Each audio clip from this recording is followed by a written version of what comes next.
first made saxophones, they made them to have the body of a brass instrument and then the mouthpiece of a woodwind. And later, when it was incorporated into dance music and things, they altered the mouthpiece so it had a more obnoxious sound and louder and things like that.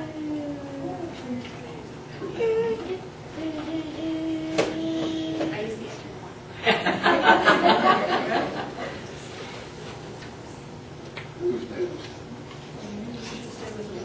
Okay, I'm Madison, and what I have here is a flute. And a flute comes in three pieces. There's the head piece, and then this is the body, and then this is the foot. So all three of those pieces make up the flute.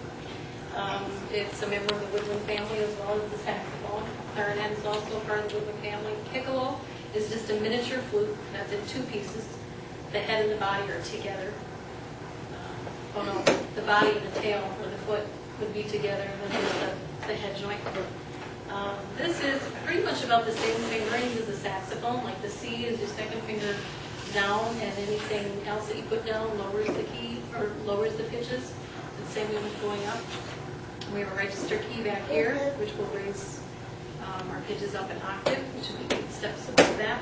And as far as what I know about a flute, way back with the natives is when the flutes were first made, and I believe they were made out of a reed. Somebody took a reed out of, for instance, a slough type of an area, and they cut holes into it. And then that's how they started to blow on the flute. And initially they were made to be blown out front. And then somebody experimented with putting it on the side and adding the holes, and then they're held up to the side like this. I just am a person that doesn't play the music for very long at a time, so I don't memorize things like Gail does or Ashley. So I'll just play you a little bit here so you can hear what it sounds like. I'll start it down in the low register, and then I'm going to flip up to a different octave. It's a little bit easier to play in the middle range.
But you don't regulate anything with your lips. Well, in order to get higher notes, I need to pull back a little bit more and make the opening a little bit smaller. A little bit of adjustment. Okay, any other questions? Okay, thank you. I think it's you. Everybody do this for me. Try that. Again. If you're making a sound, you could probably be a trumpet player or a brass player, because that's what the buzzing, we call it, is what makes the sound in the mouthpiece. And you know, you'd be surprised. By the way, I am taught. I have taught band, but the last 17 years I was at Madison Elementary with vocal. But a lot of people can't make that buzz, so they work on that first. Anyway, that's when I was a band director. I kind of started with the mouthpiece. And you know what? I picked this horn out for the opposite reason that Gail did. This is the trumpet. And it was back in my day. There's a boy's instrument. Yes, and I thought, all right, I was kind of a tomboy. And played marbles and all that kind of stuff. So I thought, I'm going to join the boys there and play trumpet. And now, of course, it's just all over the place. I mean, girls and boys are playing all kinds of instruments. After you buzz the instrument, or excuse me, the mouthpiece, you just put it in your trumpet. Okay? And a lot of people think, oh, 3 valves, 3 keys, 3 buttons is all you have to push. How easy is that? And is it easy? No. I guess I love it so much and I played it for so long it seems easy.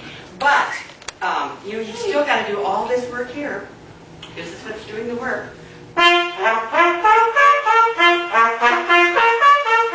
You move the air faster and faster. You don't have to move it too fast to get the low one. But push a little harder and faster for the high.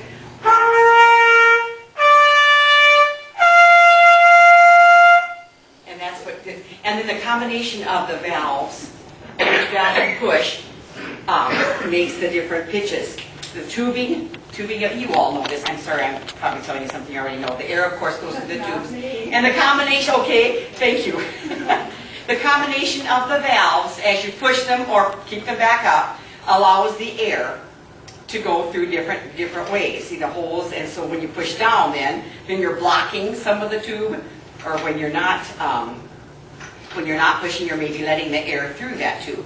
And because you all know, the longer the length makes different pitches, or if it's short length, when you blow on a bottle of water or something, if there's a lot of water in there, you're going to get a higher pitch. Or a low, not so much liquid in there, it's going to be a lower pitch because of the amount of room the air is going through, and that's the way this, sorry, that's the way this stuff works. Another reason I chose this, aside from the fact that I want to join the guys, but anyways, it's just, I heard it at a funeral. It plays taps. Da, da, dum, da, da, dum. Marching band, I loved marching band. I still do to this day. And I just thought the trumpet was really flashy, and you could always hear the trumpet section.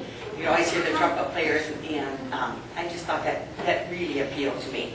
And when I play taps, I'm sure there are lots of ways to play, but when I play taps, I just push the first and third, and I don't have to change my valves any, because that combination seems to play all the pitches you need in that song.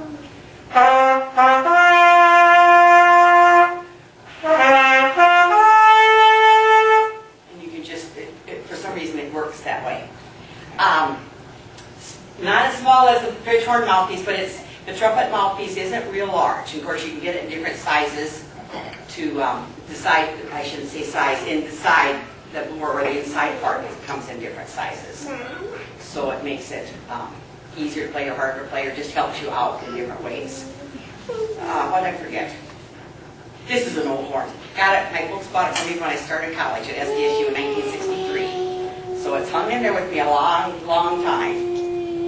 I have some tuning slides on this horn. When I push this, notice what happens to my horn. It's going to get longer. It's going to help the pitch.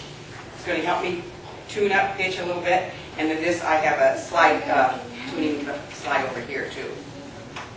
But this is a very, very old horn. And like Gail said, it isn't too cheap to get them fixed. Probably wouldn't cost as much to get this fixed as is, but get it flushed out and cleaned out and new pads and so forth on valves. Any questions?